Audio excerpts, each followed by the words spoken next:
नमस्कार, मैं Dharmendra teaching target के शिक्षा मंच पर सभी बच्चों का स्वागत अभिनंदन करता हूं।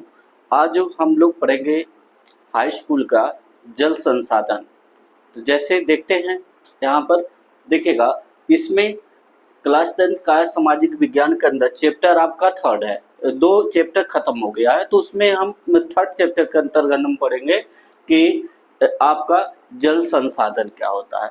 तो जिसे वाटर वाटर रिसोर्सेस बोलते हैं। रिसोर्सेस मीन्स माने दोबारा था संसाधन में लाना। क्या है? जल को संसाधन में लाना ही रिसोर्सेस कहलाता। तो उसी को रिसोर्सेस मीन्स माने होता है संसाधन। और जल क्या होता है? तो कहते हैं जल हमारे जीवन के लिए महत्वपूर्ण भौतिक एक इकाई के रूप में आता है। एक मूलभूत आवश्यकता है किसकी? जल की। तो थोड़ा हम जानते हैं जल किससे कहते हैं। देखिएगा, जल क्या है? जल क्या है? एक गंधहीन, रंगहीन और स्वादहीन है। और लेकिन क्या है, इसमें कुछ मृदु जल होते हैं जो मानव को पेय पदार्थ के रूप में क्या करते हैं? भोजन की इनका उपयोग में लाते हैं। लेकिन क्या होता है, ये इनका मानव जीवन के लिए इनके महत्वपूर्ण आवश्यकता होती है। जैसे देखिएगा, जल जीवन के लिए आवश्यक एवं मूलभूत संसाधन है। कहते हैं संसाधन, तो लेकिन क्या एक संसाधन के रूप में कार्य करता है, लेकिन एक साधन वो होता है। लेकिन जब हम उसका उपयोग करने लगते हैं जल का, तो ये क्या हो जाता है? एक संसाधन के रूप में हो जाता है। पृथ्वी का 3/4 भाग देखा जाए तो पृथ्वी का जो हमारे पूरे संसार की बात, वर्ल्ड की बात की जाए तो वर्ल्ड में देखा जाता है कि 70 अर्थात जैसे हमारे जो 71% क्या है? जल पाया जाता है। क्या है? जल पाया जाता है। लेकिन केवल 29% क्या है? क्या स्थल है? क्या है? स्थल भाग है। केवल स्थल भाग है। लेकिन अब कहते जो का 71% जो आपका जल है वो भी क्या पेय पदार्थ अर्थात पीने योग्य है कि नहीं है? क्योंकि इसमें क्या है? लवणी है अर्थात जो है लवण युक्त है। क्या है? लवण युक्त है अर्थात इसमें क्या है? NaCl अर्थात सोडियम क्लोराइड क्या होती है? अधिक मात्रा में पाया जाता है, जिसे हम सागरीय जल के रूप में जानते हैं। इसमें कुछ ऐसे जल हैं जो आप थोड़ा सा मात्रा में देखा जाए दो अर्थात 2.5%, ये केवल क्या है? ये लवण है अर्थात इसे मतलब अलवणी है। अलवणी अर्थात जो क्या है? अलवणी जल है, जिसको क्या है फिल्ट्रेशन करके या इसको क्या भूमजल मान ले, तो ये सभी क्या है? ये जल पीने योग्य में लाया जा सकता है। लेकिन जो मीठा जल है जो मानव के लिए पीने योग्य होना चाहिए, वो केवल क्या है? आपका 0.003% ही हो सकता है। इतना ही, केवल आपका इतना ही जल आपका बचा हुआ है। और जल क्या है? नष्टीकरण हो रहा है, क्योंकि उसकी आवश्यकता के विरुद्ध जितना आवश्यकता होनी चाहिए उससे ज्यादा कहीं जल की हम क्या करते हैं? खर्च करते हैं। तो देखिएगा, कहते हैं जो आपका 3/4 भाग अर्थात जो 71% जो आपका जल पाया जाता है, जिसे अलवणी अर्थात सागर के रूप में सागर में पाया जाता है, जो आपके चारों तरफ है। जो आप भारत या पूरे वर्ल्ड में देखा जाए तो स्थल केवल 29% है और जल 71% है। तो कहते हैं कि से घिरा हुआ है चारों तरफ से, हमारी पृथ्वी के चारों तरफ से क्या है? जल चारों तरफ से घिरा हुआ है। और कहते हैं अलवणी जल सहित अपवाह और भौमजल स्रोत से प्राप्त होता है। कहते हैं जो भौमजल अर्थात भूमि से जो आपकी वर्षा के द्वारा प्राप्त पृथ्वी पर जो जल होता है उसी को भूमजल बोलते हैं। अब कहते हैं जैसे आप देखा जाए भूमजल में आपके पृथ्वी के धरातल भाग जो तालाब, नदियां हैं, पोखरे इत्यादि में वो भूमजल के रूप में होते हैं। कहते हैं कि भूमजल स्रोत से प्राप्त होता जिसका लगातार पुनर्भरण एवं नवीनीकरण हो रहा है। कहते हैं नवीनीकरण कैसे कहते हैं? पुनर्भरण मतलब उसी से ही क्या होता है? जीव जंतु इत्यादि करते हैं, अपना भरण पोषण करते हैं जल के उसी के द्वारा जो है। लेकिन इसमें कहते हैं नवीनीकरण हो रहा है। क्या हो रहा है? देखिएगा, इसमें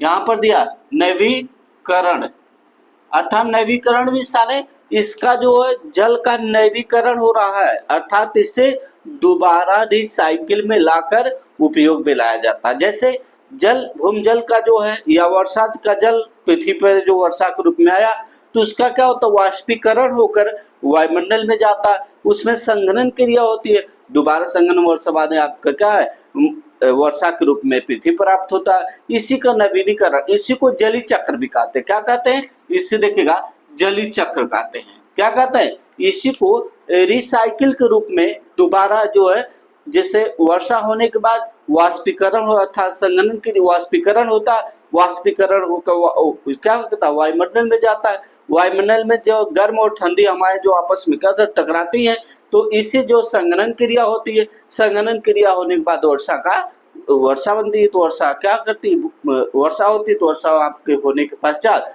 जो पृथ्वी पर जल प्राप्त होता है उसे भूजल के नाम से जाना जाता है। और कुछ क्या कलेक्ट किए जाते हैं, एकत्र किए जाते हैं, जैसे आप तालाब के द्वारा हो गया, झरनों के द्वारा हो गया, पोखरे के द्वारा हो गया, नदियों के द्वारा हो गया, इन सभी के द्वारा जल को क्या किया जाता है, एकत्र किया जाता है, जो मानव जीवन के लिए महत्वपूर्ण होता है। कहते हैं ऐसा अनुमान किया जा रहा है, जैसे ही आपके देखा जाता है कि ऐसा अनुमान लगाया जा रहा है कि भारत सरकार या लोगों के द्वारा कि 2025 तक क्या किया, 2025 तक करीबन 20 करोड़ लोग जल की कमी से परेशान होंगे। अगर यही अवस्था मतलब यही स्थिति रही लोगों की, कैसी कि जल को हम क्या करते हैं आवश्यकता के अनुरूप से विरुद्ध, जितना हमें आवश्यकता है जल की उससे ज्यादा हम अनावश्यक जल क्या करते हैं नदियों या अपने नालों के द्वारा जो होते हैं बहा देते हैं, मतलब नष्टीकरण कर दिए जाते हैं। तो ऐसी स्थिति आएगी 2025 जिसमें से क्या होगा 20 करोड़ जो लोग क्या होगी जनसंख्या या आबादियां जल से प्रभावित होंगे। तो ऐसा हमें क्या करना चाहिए, विभिन्न प्रकार के क्या करना चाहिए उपयोग में लाकर जो विभिन्न प्रकार के तरीके अपनाकर जो जल को क्या करना चाहिए एकत्र करके, जिससे हमारे मानव जीवन क्या हो प्रभावित ना हो। आते हैं क्या होता है, आप कहते हैं जल संसाधन क्या होता है, देखिएगा इसमें कहते हैं जल और संसाधन जिसे रिसोर्सेज के नाम से जानते हैं। तो जल संसाधन, जल क्या है, एक आपका हमारी एक मूलभूत आवश्यकता है, जीवन जल के द्वारा ही संभव है।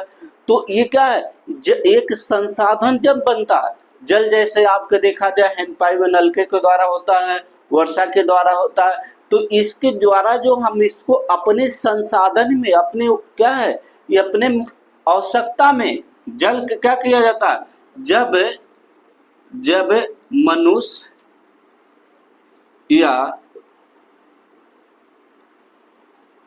या जीव अपनी मूलभूत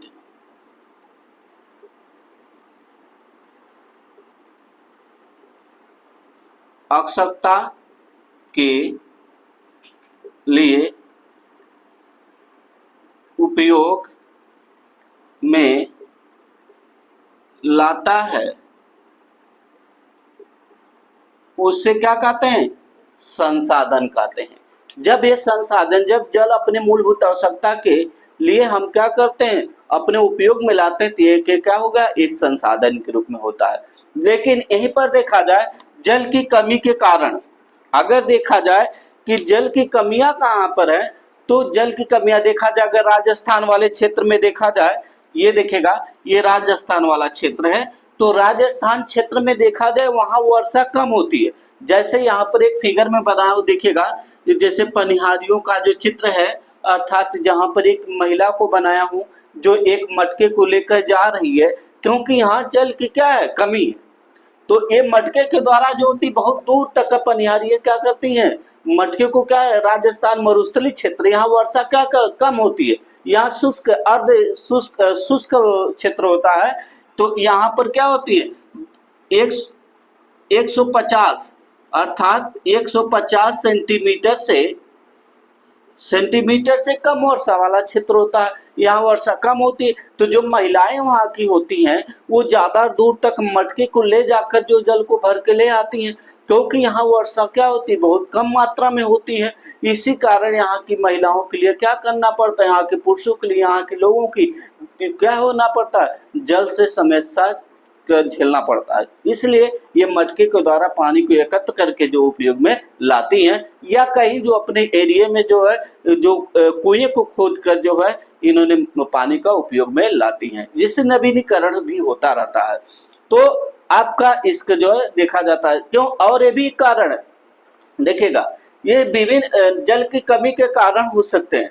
कारण क्या होते हैं जल के, जनसंख्या वृद्धि, ये भी कारण है कि जहां जनसंख्या अधिक निवास करेगी वहां पर क्या होगा, जल क्या होगा, कम मात्रा में होगा, तो जल कम होगा, क्योंकि चूंकि इसलिए कि वहां पर जनसंख्या अधिक रहेगी, जितनी उन्हें जल की आवश्यकता पड़ती है उससे ज्यादा जल को वो लोग क्या करते हैं, जनसंख्याएं क्या करती हैं, का डिस्ट्रॉय कर देती है, नष्टीकरण कर देती है, उसी तरह बहा देती है जल को।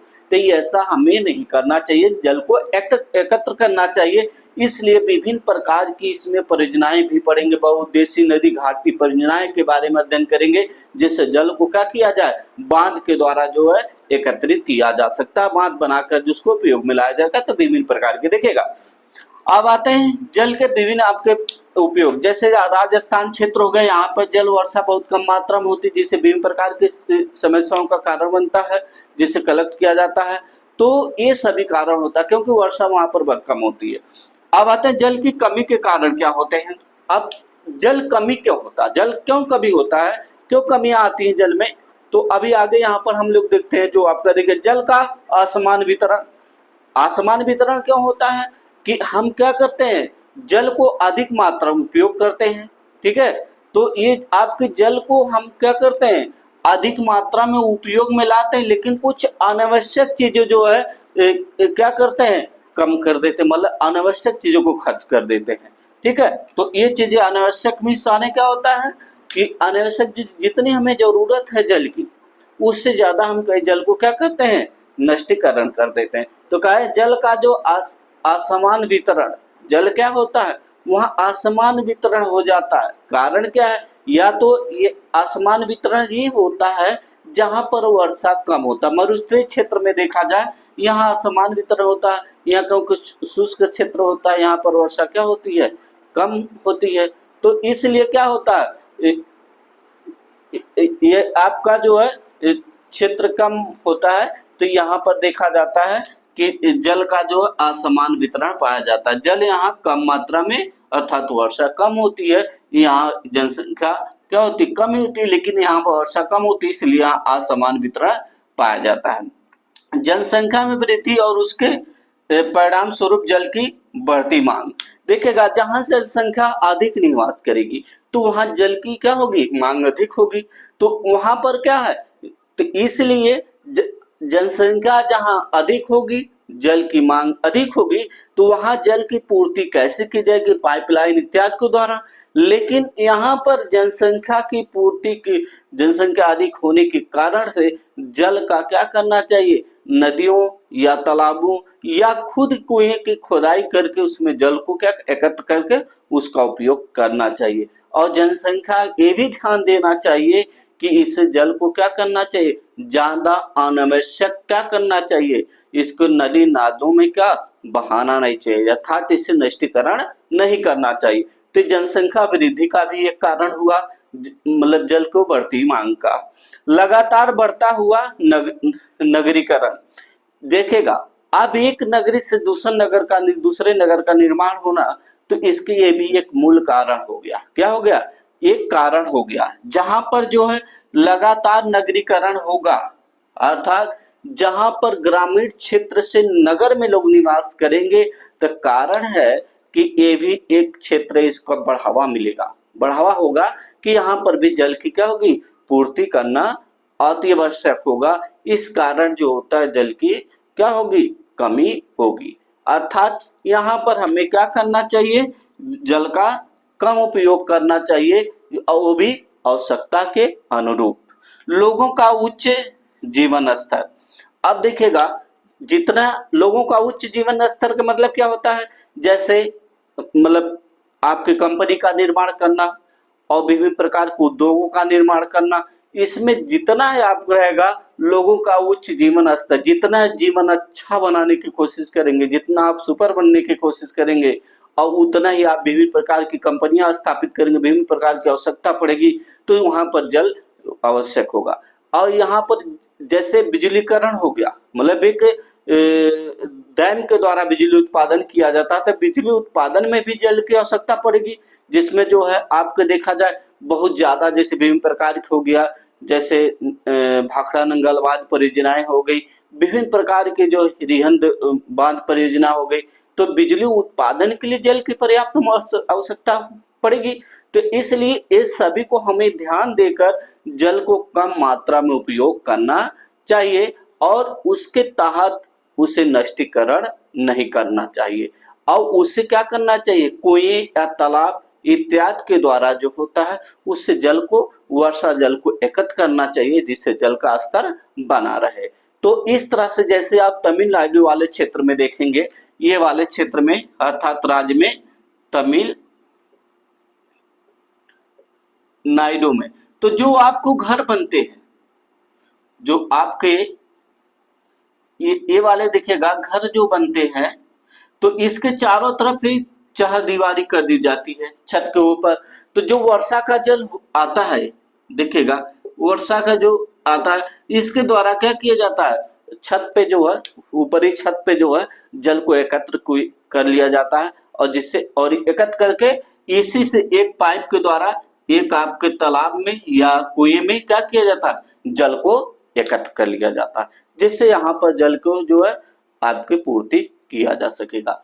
तो आप हम लोग देखेगा, जैसे देखेगा आपका 70.8 जो परसेंट जो है भौम जल का आवरण है चारों तरफ से, अगर इसके दृष्टि से देखा जाए, और 97.3 जल का आपका लौड़ी जल है, जिसमें नमक था, जिससे महासागर का जल हो गया। ये आपका क्षेत्र में जल आपका पाया जाता है, जिससे आपका जो 97.39% आपका लवणी जल है, और जिसे भूमि जल आपका 70.8% पाया जाता है। तो इसे, और हमारा जो जो अलवणी जल है जिसे हम पी सकते हैं, जो उपयोग में लाया जा सकता है, वो आपका जो है 2.5%, अर्थात जो 2.5%, जो केवल हम पीने योग्य में लाते हैं जल, वो आपका 0.003%, वो भी इतना है, हो सकता है इससे आप कुछ घट भी सकता है। तो ये आपको हमें जल के इसी के उपयोग में कम मात्रा में लाना चाहिए, जिससे ज्यादा नष्टीकरण